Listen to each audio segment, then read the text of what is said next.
leading into the story of your daughter, you mentioned that the month before, not Barnes and Noble, Bed Bath and Beyond Yeah, collapses, yeah. and that's part of the added stress. Obviously, your daughter's life is much more valuable than a job, but it doesn't help that your company just goes ass up a month before your daughter's born. You're stuck there without any income. And we were talking about the Bed Bath and Beyond situation before the podcast, and you were mentioning the CEO. I had no idea about any of this, and you told me that this is going to be a Netflix documentary one day. Easily, easily. What the hell happened with Bed Bath and S Beyond? so so th in the demise of Bed Bath& and Beyond actually began when I was with my brother in the hospital. I was getting, like, wisps of, like, reportings that earnings are down significantly, sales are cut in half. So, like, it just started there, and it wasn't until, like, a month came.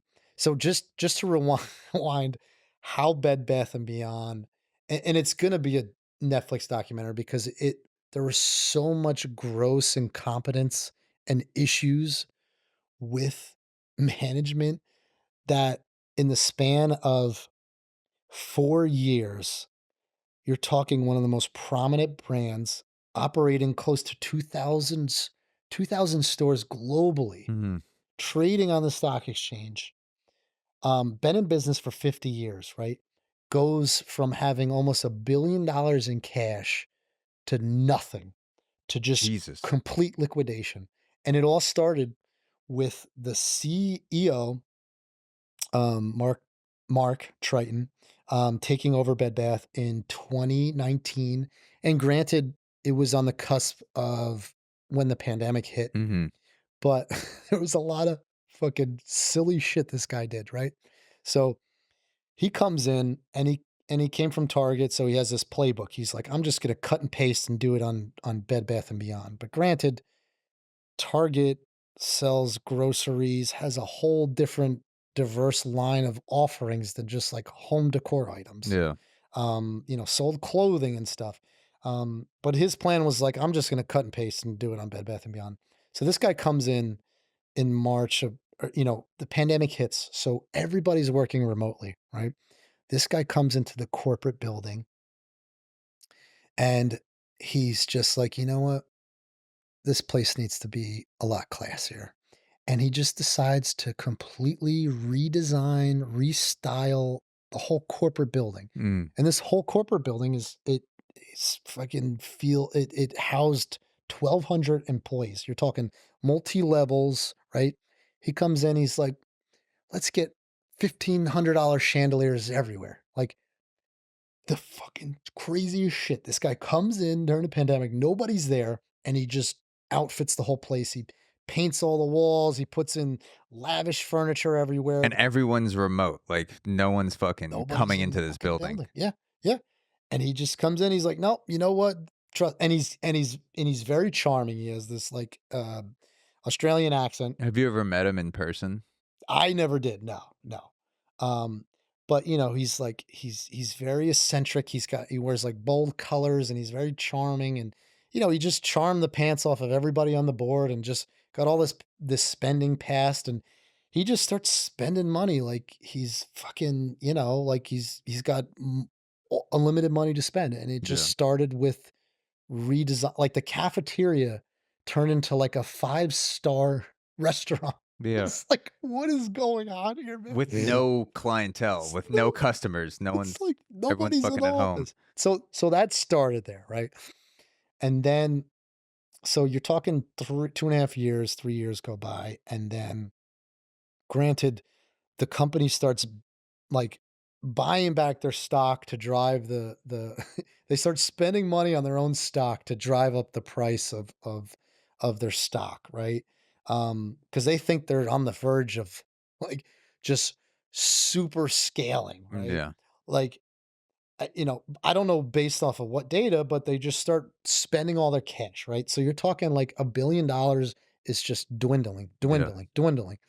And then June comes around and the CEO, the earnings come out, and the CEO has spent more than double in one quarter um, than the company has ever spent before. I think the most they ever spent in one quarter was 175 million.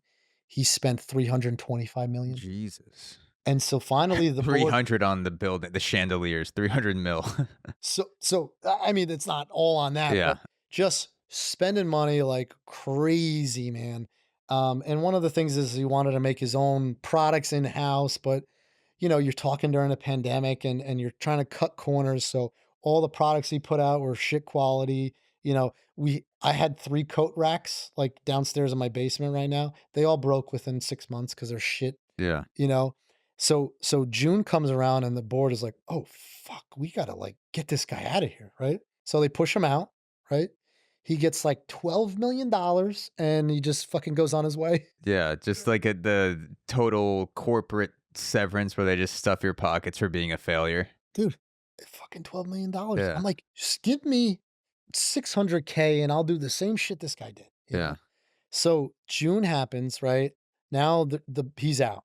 So now we have an interim board. Sue, I don't even know her name, at this point, she's so irrelevant. But granted, she was given a sinking ship. Then August comes around. The CFO is named in a lawsuit for insider trading. And so he goes home that night in the city and he jumps off a fucking skyscraper. He kills himself. Jesus. Yeah. The same day he was named Yeah. in the insider trading lawsuit, he doesn't even want to put up a fight. I guess there's just so much shit that he's like, "Fuck this." Now, this guy, 3 days prior, I was in a meeting with him Yeah. and he's on camera Zoom and meeting. he's just like, listen, despite what you hear, everything's fine.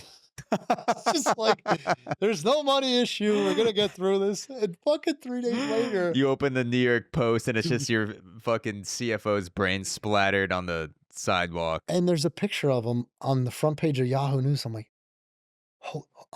I just had a fucking meeting with that guy, and it's like CFO jumps to death. I'm like, what the fuck, man? So I that's feel like, how did I not hear about this? They must have done a good job. Did they hire you as the marketing guy to be like, cover this shit up, put out, drive traction it to was our chandeliers instead? it was I think it had a good life cycle in the news, but then the bigger story became Bed Bath& Beyond is about to crash, and that's June. I think we got another $500 million loan. And then I think by April, 7, 8 months later, the intellectual property was sold for like $21 million. Hmm. It's a fucking joke. Yeah. We What got intellectual property? How to build a desk or just how to no, make the soap? name Bed Bath& Beyond. So Oh, Bed Bath& Beyond. Okay. Overstock bought the name and just was like, "You know what? Our name sucks. Overstock is not really, the best brand. So let's just take Bed Bath& Beyond's name and let's just go by Bed Bath& Beyond now." And that's what they did. Really? Yeah, that's what they did now. And, I don't think they're doing well because you go to the Bed Bath& and Beyond website, it sucks. It's all AI written descriptions, so you don't even know what anything is. It's a nightmare to shop on there. But you're talking, we got a $500 million loan in the beginning of September, and in April they sold pretty much the company for $20 million. Yeah. It's and you're Bed talking, Bath& Beyond getting sold for $20 million is yeah, insane. intellectual property. Yeah. Yeah. It's and I had to go back to, give him my laptop, and I'm in the corporate building, and they're having auctions on all the shit that he decorated the place with. You're talking like $1,000 farm tables, like, Yeah. everywhere. It's like, what Did the you try to fuck? grab some shit? Because everything in that building is probably pretty Yeah. high price. Because the CEO's like, "We need $500 pens." Dude, they were selling the letters for $500 a piece on top of the corporate building. You could buy a B for $400, a big B. Were people so you went to turn your laptop back Yeah. in. What would they do if you didn't? Like, I don't know, they're in man. shit, like, they're collapsed. What are Well, they gonna do? I got a Pay a sev lawyer with no money? Well, I got a severance. I was due a severance, so I'm like, Okay. I'm not So you don't gonna wanna fuck that fuck up, it up yeah. by a $50 Yeah. laptop. But yeah, man, no, it is. I mean, to think that Bed Bath and Beyond, like that downfall is insane. Did anyone buy the chandeliers? Did you I see have someone putting in a no bid? idea, man. But I didn't have a job at that point. I'm like, that's a nice looking farm table, but I don't have $500 to buy.